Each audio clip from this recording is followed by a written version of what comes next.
So I have always wanted to say this, and now I finally am going to get to say this. Jack Butler's going to like you.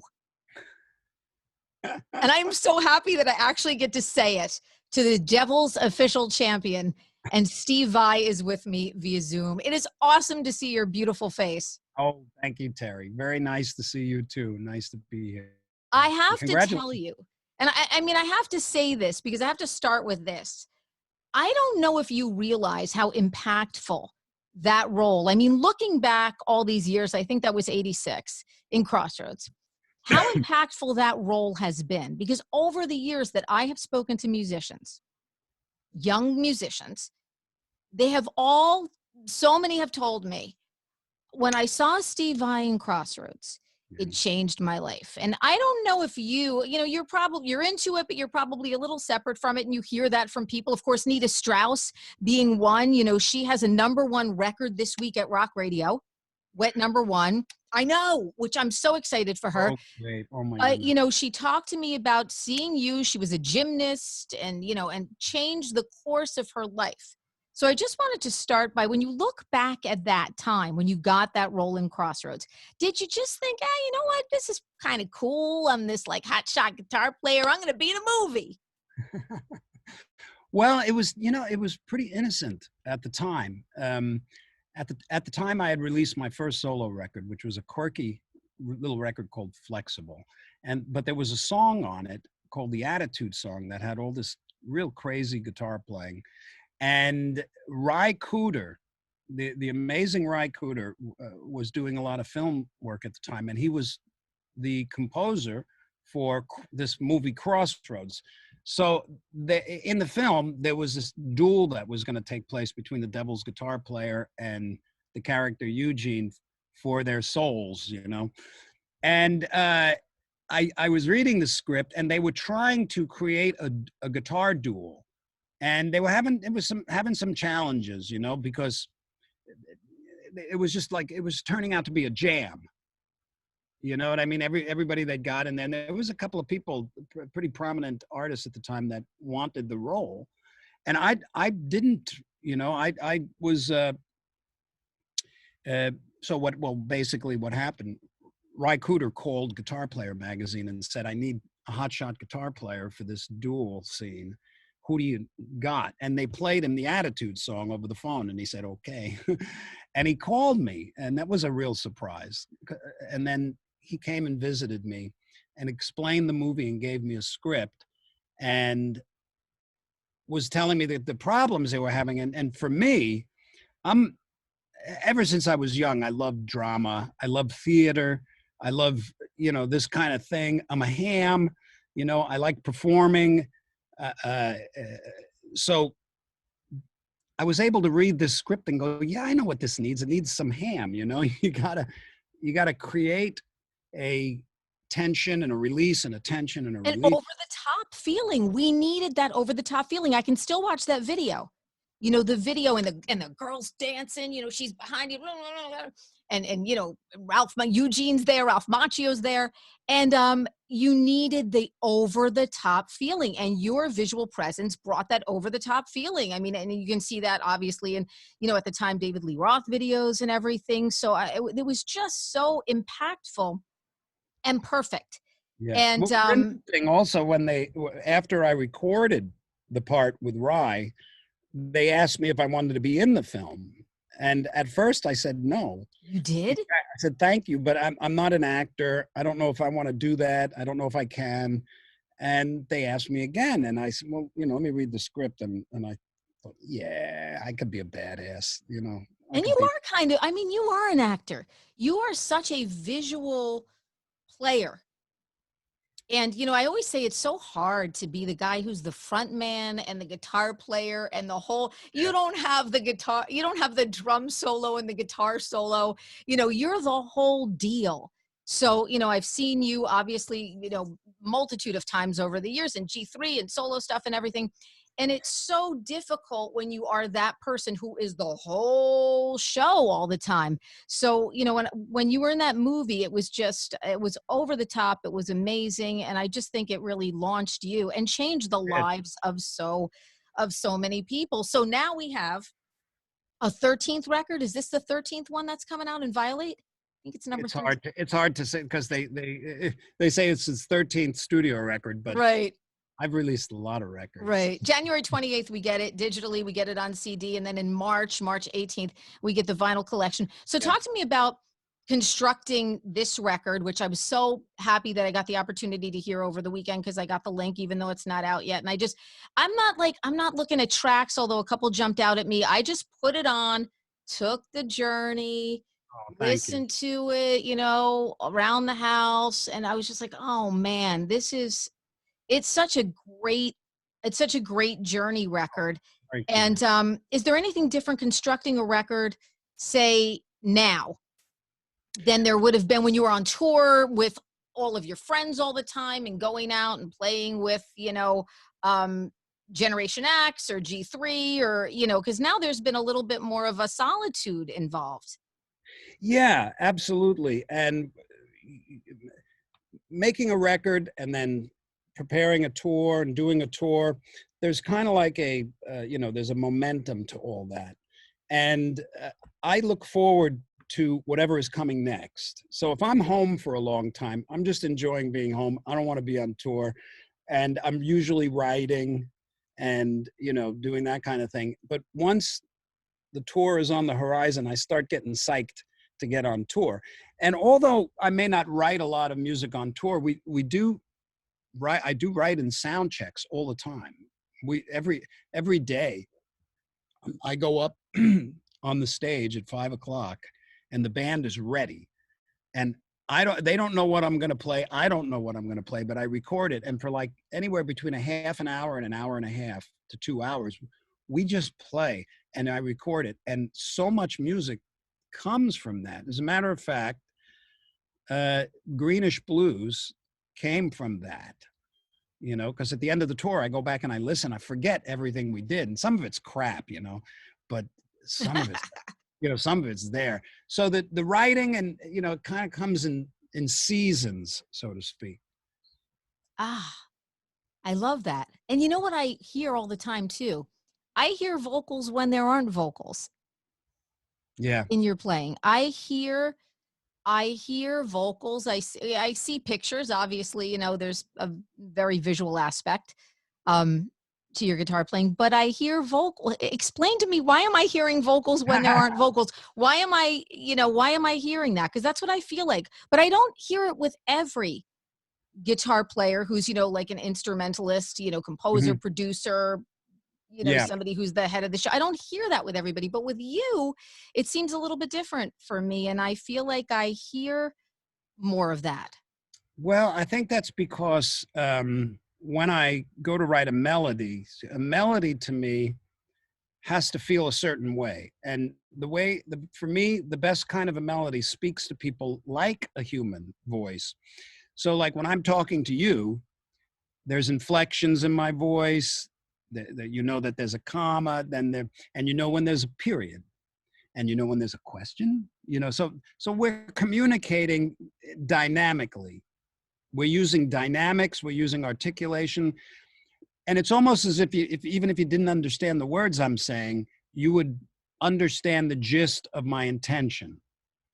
So the same thing goes into writing a melody. I leave space. The melody speaks in sentences. So I focus on, there's not one note that isn't put through the gauntlet in being shaped to speak like we communicate. So when you listen to any melody on this record, say even Little Pretty, there's lyrics all through it. That's the song I hear. I hear two things on Little Pretty. It says Little Pretty a lot. I feel like I hear a lot of the Zappa influence from when you were, were you a teenager in Zappa? You were like 18 or something. You're like a kid, right? I was 18 when I started working for him. Just total cray. I hear a little bit of that Zappa influence, especially in Little Pretty, but I hear it in everything you do, and to some small degree. And Little Pretty is one of the songs that I really do hear the vocals in. So it's funny that you mentioned that, because that's the song I had in mind. Yeah. Yeah. Yeah. And the Zappa influence is in there with a lot of others. Yeah. But when I was writing Little Pretty, it's just in there. You know, it's not like I'm like, what would Frank do? You know? Yeah. No, But no. yeah. So when I was listening back to Little Pretty, I was listening to the melody and it told me the name of the song. It's Little Pretty. Yeah. Yeah. Yeah. Yeah. And And I that was, feel like I feel like that was the way with a lot of songs on this record too. yeah. It seems like you did them and they kind of, you do them and they come back to you. Yeah. Yeah, absolutely. They tell you, like, sometimes I start with the title, but a lot of times I'll listen to the melody, I'll listen to the riff, and I let the song tell me. Like Zeus and Chains, I just kind of listened to it and listened, and then when that middle section came with all these heavy guitar and that very dissonant note, the song said, "The name is Zeus in Chains," you It know, and did I say that to you, right? Yeah, I hear that said, epic jam. I can hear that. I can feel that. And that song is such an epic jam. And kind of like, I guess, the first quote unquote single, if you will. What is it like to feel, to get back, to see the fans, to feel that again after we've all not felt it for such a long time? I didn't realize how much I missed it and what a vital part it is to my uh, mental equilibrium. It's funny because I was in a friend, Jacob Collier, the brilliant young musician, invited me to jam in Vegas at this show he was doing. So I went, and this was the first time I'd gotten on stage in like 2 years. And it was a huge audience, and it hit me. You know, I was like, okay, when are you getting back out? You got to get out. Yeah, and it's an emotional feeling. Yeah, it really is. Because not only did you miss it, but there's like a release that comes along with it, that I've spoken to artists and everybody said, I didn't think I would get, I knew I missed it so much and I was, bummed and everything, but I didn't think I would get that release that would bring me that emotion that I Yeah, felt when I got back on stage. So yeah, and the audience feels that too. Trust me, I talk to listeners every day and people said, oh God, I went back to my first show and I cried. I yeah, just felt like I was never going to be doing that again. February 24th, by the way, again, Count Basie in Red Bank. Fabulous place to see a show, countbasietheater.org. yeah. Also wanted to talk to you about, let's talk about guitars. Mm-hmm. Because in lockdown, the beauty was guitars, guitars never went away, but I don't think we ever realized how much we love them. And all of a sudden, guitar sales, boom, they went through the roof. I talked to so many guitar players during lockdown, whether it was, Satriani or Brad Gillis from Night Ranger. We had this great conversation, me and Brad, about how all of a sudden people decided, screw this. I'm going out and getting the guitar I always wanted. Yeah, I have yeah, extra time at home. I want to introduce the kids. We saw guitar sales skyrocketing. What did that feel like for you, being somebody who has had that piece of wood as an extension of your life, yeah, seeing the love that people had and almost like the bravery. When I talk to some guitar players, they're like, people don't realize, because I always say, oh, not everybody can play guitar. And people go, no, people can play. Everybody can be proficient to a degree in playing guitar if they love it, they feel it, and they practice it. So what was that like for you, seeing this resurgence of people that wanted to play? Well, I knew it was a well-kept secret because as I've gone through life, I've met so many people who have come to me and love the guitar, want to play it, and many who have, maybe started out wanting to play, but then went and had a career in business or something else, and then older, they want to play. And this is what I think was one of the driving forces behind the huge guitar sales, because I have a friend at Sweetwater, and he would just keep writing me saying, we sold X amount of black Onyx Pias this week. Amazing. I'm like, what? And Amazing. he goes, this is unprecedented. Right, And he'd right. write me back and say, we've sold this. And I'm like, what? And it was obvious to me, and it was beautiful that people decided, the hell with that. I'm going to buy a guitar. And let me tell you something. Everybody should play the guitar. I'm sorry. There, I said it. It's a great instrument. You don't have to be great. Abandon all hope for the future. of being a rock star, and to just enjoy playing it now. Enjoy playing it now.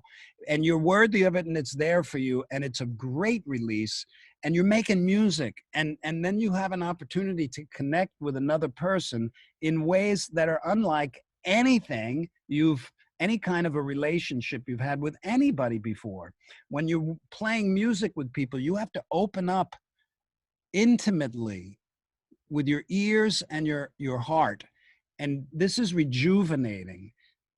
And it doesn't even matter if you can play one or two chords, you're in it. And it's healing. Unless of course you're creating torment in your mind about how much you suck and this is not, all this stuff.